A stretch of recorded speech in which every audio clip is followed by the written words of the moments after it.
Balik mga kakalakad, maayong hapon, karong oras sa hapon, alas 4:44 o sa gihapon yata diri karon sa garden nga din bisan pagsugod na mo itong milabayng buwan mga bulan hinapos sa Agosto kaya tapos ang Agosto amo ning ginluan o dayon among gisprehan ang isprehan mo herbicide, grass herbicide nga pampatay sa sagbot nga chemicals ug mao ni nang hitabo nga sa pagtanom namo inyo nang nabantayan nga nahinlo na og inyong nakitaan sa ayon sa aking mga content na sa aking channel sa YouTube. So mao na mga kalakad dito ngayon nag-video na naman tayo para makita ninyo na ang mga itinatanim naming mga mani ayan tumutubo na at kung hindi ako nagkakamali lampas na ito sa isang buwan dito kaya ganito na ngayon ang tubo at maya maya lang i-focus ko ito at para makita ninyo sa content natin o sa YouTube channel natin. Ayan at alam nyo ito makita ninyo ito ngayon nasa likuran ko pati ang mga saging at dito sa harapan ko andyan yung retired na teacher at aming kagawad din dito si kagawad Pipito Cortez. Ayan ang harvest ng kanyang talong dahil sa kanya yung kabilang garden na tinataniman niya siguro mga iwan ko lang kung ilang buwan na to hindi pa siguro ito nakaabot ng isang taon mga kalakad. Pasensya kayo dahil nasanayan ko ng salita ng Tagalog kahit nagkandautal ang ating mga dila dahil Bisaya atong dila ating mga kalakad, pero ginagawa ko para din maintindihan sa taga Cotabato kasi ang Cotabato mga Tagalog yun, ang mga Muslim Marawi, Bandaron at saka sa taga Luzon, Manila dahil alam ko bang makita nila itong content ko sa garden at mayroon din silang malaman sa salita namin mga Bisaya para bigyan ng pansin na i-subscribe din ang YouTube channel na to na natin na ito. Kaya tingnan nyo mga kalakad, hindi talaga maiwasan na mabigkas ang salitang Bisaya. So ayan at unahin ko muna sandali, subscribe muna ang hiling ko sa inyo at shout out ko yung mga followers ko tulad ng Sis Generic, si Jerry and Cassie, yung iba dyan sila nakalimutan ko na si Charlene Ositla, subscriber ko at followers ko din at pati na din ang nasa Africa kahit sa Europe may nakasubaybay sa atin dyan, nag-follow at nag-like sa ating mga ginagawang mga content ko, mga vlogs ko. Kasi may makita nila tulad ni Dr. Fidel Hapos na nasa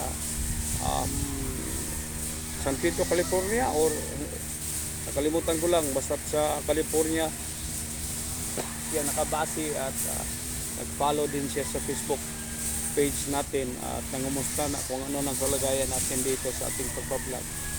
Sa ngayon kung makita mo ito Pastor Fidel, ito yung tawag ko kasing pastor yan dahil professor yan sa tapos yan sa Doctor Host of Philosophy, PhD at may masteral din yan sa tinatawag naming Master of Divinity. So andun na siya sa American citizen na siya. Kung makita mo ito Pastor Fidel, ito na nakita mo na ang garden ko, pakita ko sa iyo, i-message kita mamaya na tingnan niya itong ating content dito sa garden na ilang beses ko nang naging content sa aking YouTube channel. So ayan, anuhin ko na, i-focus ko na at libutin ko ito lahat.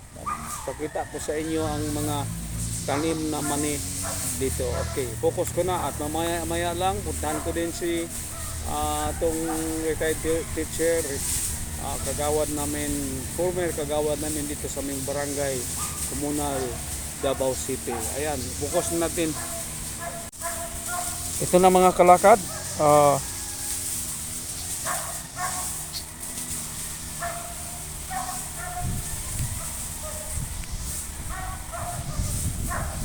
Ito na mga kalakad. Focus ko na. Ito na ang mga mais na yung nauna nakasabay ko sa pagtanim ng mani. At ito ang sumunod, maliliit pa kaysa dati. At ito rin banda dito naman siguro mga 2 linggo pa lang to na naitanim ko. Ayan siya. At may mga ilan gabi dito mga kalakad. Yan. Ito na. Ito ang mga nauna kong natanim na mga mais. At alam nyo mga kalakad, mahigit 1 buwan pa to ang tataas na nito. At dito na ang una kong tinanim na mani. Alam nyo mga kalakad, ito ang una kong tinanim na mani. At doon para banda yung kasabay nitong mani na ito, dito itong mga mais na yan, ayang mga mais na yan sabayan sa pagtanim ko dito sa mga maning ito. Ayan, ito ang una kong tanim mga kalakad. Ayan, namulaklak na to mga kalakad ba ang iba nito. Ayan, may bulaklak doon sa ibaba. Tingnan mo natin yung nakahilo yata. Ayan, nakahilo na bulaklak ng mani. At ito na sila ngayon. Ito ang sinasabi kong nauna kong tanim noong mahigit 1 buwan na ito. At ito na ang kalagayan. Ito na ang sitwasyon nila ngayon dito. Ito. Dandanin natin para talaga makita ninyo klarong klaro. Ayan. Si Dr. Hapos, mamaya message kita, Pastor, marinig mo na itong boses ko, kung bigyan mo ng pansin mamaya. Sabihin ko sa iyo, ito ang mga tanim ko. Parang naging parang naging libangan ko lang. At ito ang mga puno ng saging na nabidyohan ko na din ito. Ito ang naunang tinanim ko. Ayan. At ito ang saging na sinasabi ko na tanim ko din. Ayan, ito ang baba ng bunga niya. So ayan, dito na naging content na ito sa ko. Naging content na ito. At ito ang lemongrass na tanim ko. Ito papunta doon nasa tabi ng mga mais. Ito ang mga lemongrass o tanglad.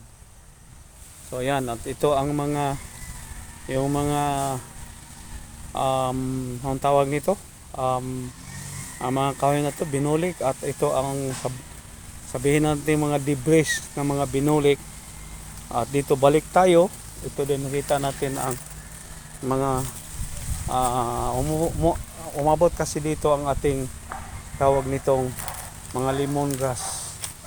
At dito tingnan natin to. Ito may mga damo-damo to, pero madali na lang to mga makalakad. Ayan mga kalakad, damo to. Yung mga patay na kasaba plant. Ito mga kasaba to dati dito, kaya nga may mga ilan tayong makita na kasaba plant dito. At ito ang mga mani na sobrang distansya sa pagtanim. Hindi kasi ako nagtanim nito. Yung sinusuhulan ko na estudyante at hindi marunong magtanim, kaya ito ang nangyari. Ayan, dito balik tayo ito sa kabila, sa kaliwa. Sa likuran ko ito ang kasaba, tumpok pa rin ang kasaba. Okay, madamo na dito naman talaga. So ito nasa kilid sa pader ng bahay, nakakilala ko din mga kilakad. sila. Ito ang mais na yung nauna kong tanim dito. Ito ang sinasabi kong nauna kong tanim. Ayan. Wow, damo na rin, tumubo na. So ito at dito may mga ilang mga mani din na inano ko natanim. Hindi rin ako ang tanim dito, yung sinasabi ko kaninang estudyante. Ayan. So itong tumpok pa rin ito na debris pa rin ito ng binulik plyboard. Ayan. Ayan dito. Ito may mga ilan dito. So ayan oh. Kailangan yung balikan na yung ano. Balikan ko yun. At dito meron pa din hanggang doon oh. So ayan. Kitang-kita nyo. Mas nahuli ito. Mas una yung inidyo kong una kanina. At ito din ang nasabi kong kasaba plant or balanghoy sa Tagalog. So ayan, ito puntahan ko sandali yung si retired teacher, si teacher Pepito Cortez na andoon. Ito sa akin pa rin ito, pero ang nagtrabaho dito ang bayaw ko mga kalakad. Ayan, ang bayaw ko ang nagtrabaho dito. So ayan, okay, ito ayan mga kalakad sa akin pero ito dahil ako ang nagiging ang tawag nito naging caretaker ba o kung anong tawag dito sa lupaing ito. At may mga tanim na nung paghalili ko dito dahil yung unang pinapabantay dito yung caretaker yata hindi nagkaintindihan at ang may-ari nito. So ayan, dahil kasamahan kami, kakilala niya ako at kilala ko rin siya, isang retired teacher. Ayun, hindi itong si teacher Pepito Cortez. Ayan mga kalakad, ito na ang sabay nung nauna doon na mani na ano ko. Ito na, ayan. Ito na, ito din ang mga maning to, kaya lang sobrang tawag nito, distansya, ang layo. So ito, may damo na rin, kailangan na rin linisin. So dito, ito nung binidyo ko ito mga kalakad, nung binidyo ko ang hindi pa natin nakita na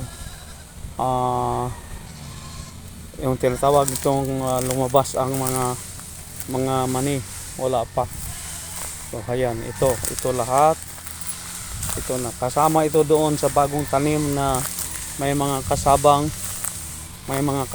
na plant o balinghoy na makita natin. Ito madamo na rin, kailangan na ring linisin mga kalakad. So ayan, ito na.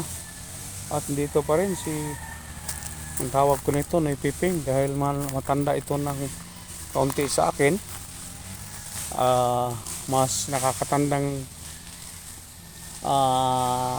kapitbahay ko at kaibigan ko din. Ito ay nako, kailangan na nitong linisin. At itong masaging dito dati ito tanim ito ng dating katiwala dito. At dito sa kabila, ito ay kay garden din ito ni ni teacher Pepito Cortez. Ayan, nang-harvest yata to. Tibay talaga. Kita nyo mga kalakad, ayan kanyang mga kasaba plant. Tama ba noy? Kasabak plant ang tawag anang mga tanom nimo nga. Duha man day ka klase ning imong tanom mga balanghoy. Ha? Gani kanang pula man ning usa kaayo mao ning original? Oh, yellow. Ay, puti. Puti. Okay. Onya ka to mao tong yellow. Sa man katong bagong model ni. Dili. Yan ka tong inyo dia. Naaman dayo, kwapo ra ba kayo, mga tambo kayo. Kuan man gud, oy, yan mga kalakad. Kita ninyo ang daming bunga sa kanyang talong oh. Namungingi sa among sinultihan mga kalakad. Ayan talagang masipag itong si dati naming kagawad at retired teacher. Tibay talaga. So ayan, at sundan natin. Pauwi na to sa kanyang ano. Uy, yung ubi niya oh. Talaga. Pila naman ikabulan ning imong kuanoy? Imong tanom, ha? Marsom na ko nagitanom. Awa pa'y tuig oy. Opa. Oh, next year ni Marso. Oh, una to naman lang ng malaya na iyang katay. Unsa man gyud kuana nang Kung malaya na iyang katay mo na. dili ang kasagaran nga ma-harvest gyud nato siya. Kanang hulto nimo ang kanang iyang katay nga malaya. So bisan pagbabtag do ka tuig. Oh, malaya mo ginawa pa'y tuig ana. Okay. Wa man ko klaro unsa gyud klaro nga harvest ning Basta, season ha ubi. Pag nalaya na iyang mga dahon, ana mo na nay harbison na siya. Okay. Namang gyud mahimo nga produkto. Mao naman ni akong bilang exercise kay gusto na ko ang akong singot na ako'y makita nga agi. Klaro man eh. Sobra pa man sa agi, di ba? Kaya masigil lang taglakaw-lakaw, siging tulo, tinood, nakakuha sa atong health, pero may itong double ang kuwan ba? Nakaayo na sa atong health. Napay paabuton nga produkto. Okay. Mao na mga klakad ang iyang unsa na tawag na to. Mao na ang imong huna-huna sa pagkasulti pa sa laom mga binisaya panahom. Tama ba noy? Kana bang sabay tawag na perspective? Wa sa ko kay bawo sa kalugan sa perspective nga kuwan. Di mo na nag-drawing na daan ba gitanaw na ko sa Google. Plano na daan ba? Sa akong nahibawan ang perspective good ka ng kuwan kaning kung sa engineering ang dagway gyud na sa imo ang plano nga proyekto. Mo na siya lagi perspective naka-draft na pero wala pa trabaho mo lagi. Tama nang imuhang ingon nga tama tong istorya na to kasi kuan man gud ana si Attorney Kanoy, Robin Kanoy nga panahom. Perspective view. Mao na.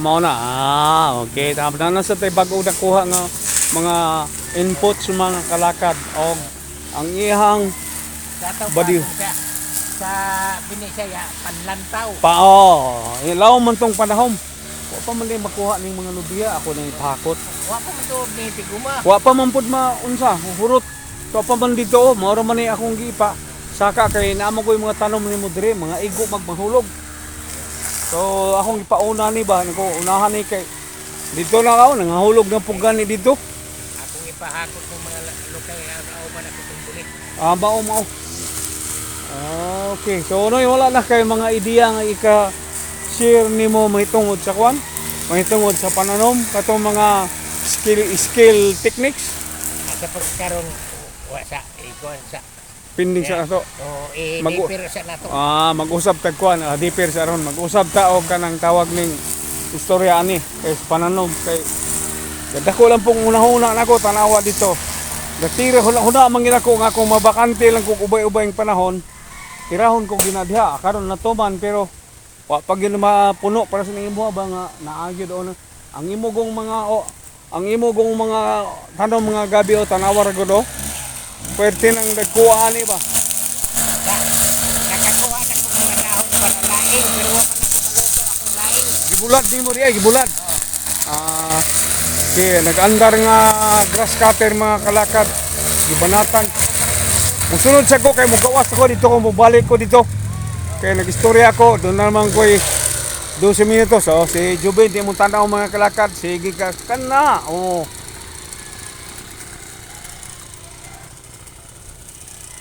Guwapo ning ko ada ba unya pag action og son. Atong diskutan ni kaning di gas cutting wa.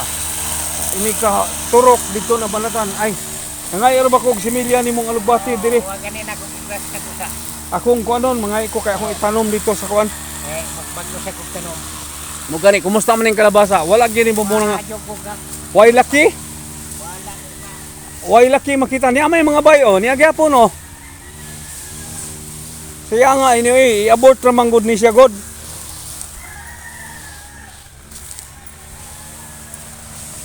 May daghang kuan o i-daob tong mga daghang kuan dito oh, mga kalakad kita nyo talagang. Oh, kita ninyo ang pagkasinop niya oh.